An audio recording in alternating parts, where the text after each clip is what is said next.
mujer de gran belleza y apariencia delicada y frágil, obsesionada con el esoterismo, de gustos sexuales ambiguos, y perteneciente a una de las familias húngaras más ricas de la época. De ahí su título de condesa. Elizabeth Báthory ha pasado a la historia por ser una de las mentes femeninas más perversas y sádicas de la crónica negra.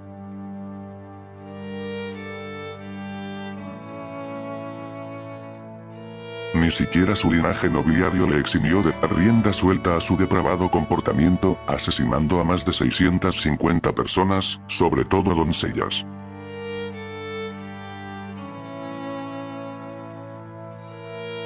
Entre sus fechorías se encontraba la de realizar famosos baños de sangre que, según creía, le mantendrían joven y bella por toda la eternidad.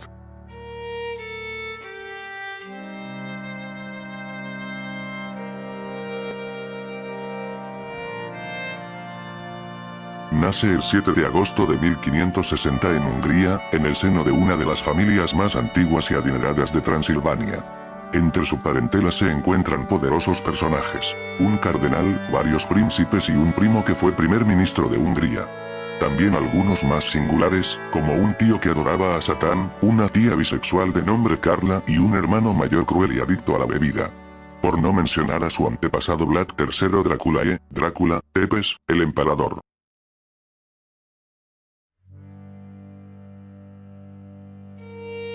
Báthory fue una niña inteligente, educada en la política, la ciencia y las artes. Hablaba 4 idiomas y mostró una gran afición por la astronomía y la alquimia. La mayoría de los investigadores señalan que la endogamia practicada por los miembros de esta familia fue la culpable de los mezquinos instintos de la aristócrata. A la edad de 4 o 5 años, la condesa ya sufría ataques de rabia intensa. Algunos médicos de la época los identifican como epilepsia.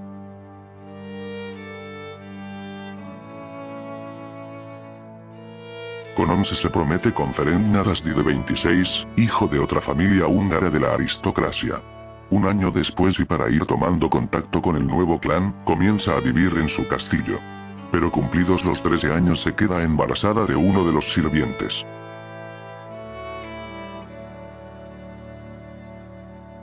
Debido a este incidente, recluyen en secreto a Elizabeth en una remota fortaleza donde da a luz a su hijo. Tras el parto, lo sacan del país. 2 años más tarde, contrae matrimonio con su prometido. La noble húngara mantiene su propio apellido, algo raro en aquella época, mientras que su marido cambió el suyo. Al poco de casarse y durante largas temporadas, Elizabeth empezó a encontrarse muy sola en el castillo, ya que el conde, un general del ejército al que se le conocía como el Caballero Negro, tenía que acudir al campo de batalla. Es entonces cuando la noble empieza a interesarse por el mundo del esoterismo, rodeándose de una siniestra corte de brujos, hechiceros y alquimistas. Provocado quizás por el hastío de la soledad, Elizabeth pone en práctica algunas de las técnicas de tortura preferidas de su marido. Introducir finas agujas debajo de las uñas de sus sirvientas, dar llaves o monedas al rojo vivo para quemar las manos de las doncellas, o tirarlas a la nieve para después echarles agua fría hasta verlas morir congeladas. Sea como fuere, la crueldad de la condesa hacía temblar hasta los mismísimos cimientos de su castillo. Por otra parte, Ferenc y Elizabeth apenas se veían debido a las actividades bélicas del primero, así que no fue hasta 1585, 10 años después de su matrimonio, cuando la aristócrata tuvo a su primera hija, Ana. En los 9 años siguientes tuvo 3 más, Úrsula, Caterina y Pablo.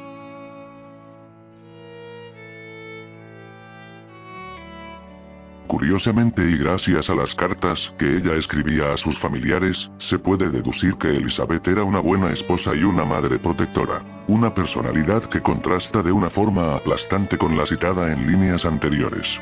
Sobre todo tras un dramático suceso que le da un giro a su vida.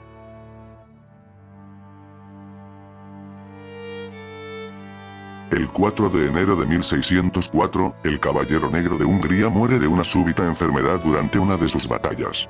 Ella se queda viuda con tan solo 44 años. Es aquí cuando se inician sus verdaderas atrocidades, cuando la crueldad de la condesa despierta de su letargo para entregarse a su nueva pasión, el sadismo. En primer lugar, se encarga de echar de su castillo a su muy odiada suegra Úrsula junto con el resto de parentela Nadasdy. Seguidamente, manda encerrar en los sótanos a las muchachas que ésta protegía, donde además recibieron toda clase de castigos. Y a partir de entonces, tiene vía libre para desarrollar sus propias perversiones sexuales. Una nueva época se avecina en la fortaleza de Katzdise.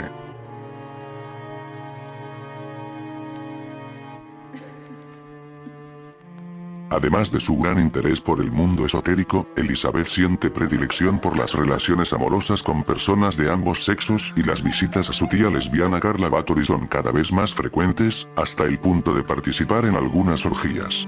La condesa no solo se acuesta con sus doncellas, sino que les propina toda clase de castigos. Por ejemplo, a una chica que hablaba mucho hizo que le cosieran la boca. A otra de sus criadas le prendió fuego al vello púbico. E incluso, a una camarera que tenía fama de coqueta y libertina, fue obligada a sentarse en una parrilla al rojo vivo de donde no la levantaron hasta 2 horas después. Pero los años pasaban, también para la aristócrata cuya belleza se iba degradando poco a poco. Preocupada por su futuro, Elizabeth pide consejo a una de sus nodrizas.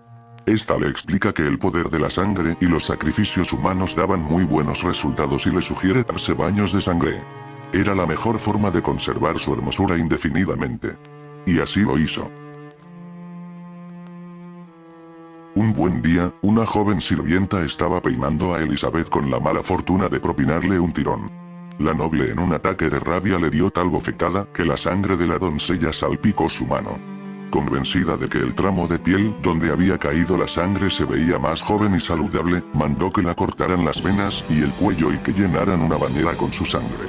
A partir de este momento, esta clase de práctica se convirtió en su gran obsesión, dando paso a una orgía desenfrenada de asesinatos, se citan más de 650, que se prolongó por espacio de 10 años. La depravación de Elizabeth necesitaba de unas manos ejecutoras sin las cuales no podía cumplir cada una de sus degeneradas fantasías. Se trataba de individuos que raptaban a sus víctimas, especialmente vírgenes de cuna noble. Entre ellos, uno de sus sirvientes, Torco, Ilona Jo, la nana de Elizabeth, las brujas Dorothea y Dargulia, y el brujo mayor, Johans.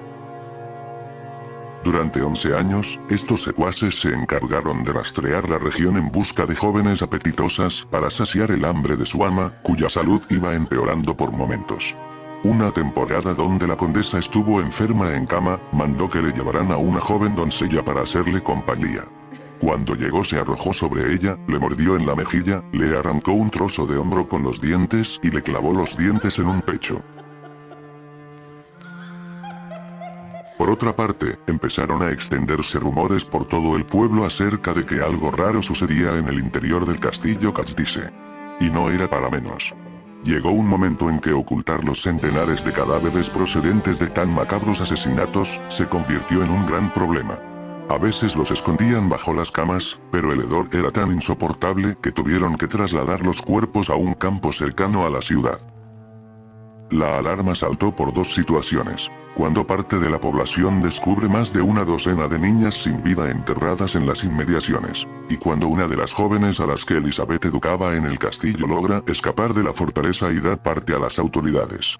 Aquí, el rey Matías II de Hungría ordena a un primo de la condesa, el conde Turso, realizar las pesquisas correspondientes.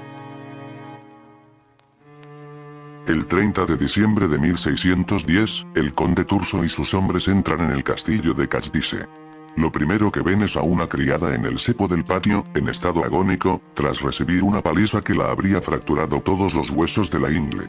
Ya en el interior se encuentran a una chica desangrada en el salón, y otra que aún estaba viva aunque con el cuerpo agujereado.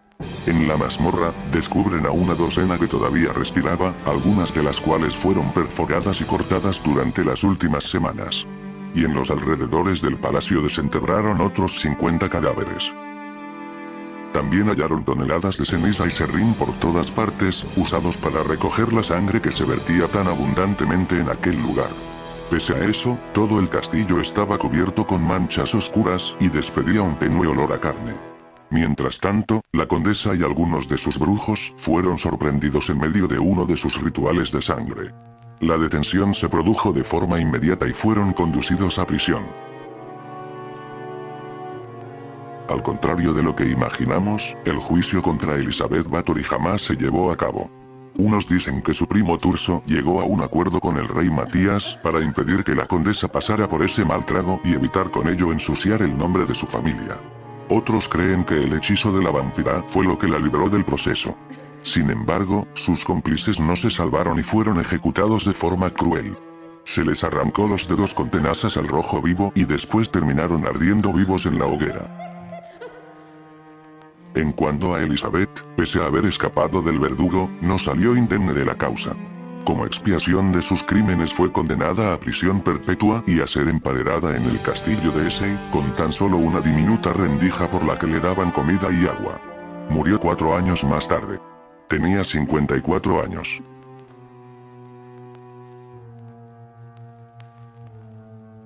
Durante más de 100 años, los documentos del juicio de Bathory y de sus secuaces estuvieron escondidos en el castillo del conde Turso.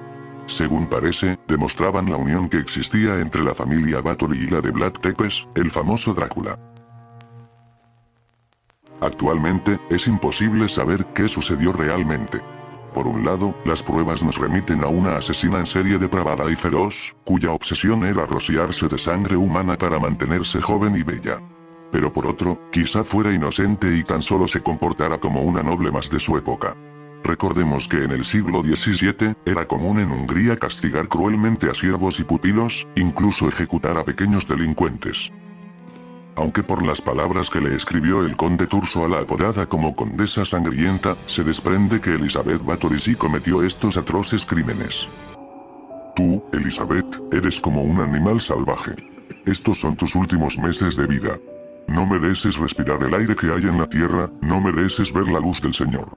Desaparecerás de este mundo y nunca volverás. Las sombras te envolverán y te arrepentirás de tu bestial vida.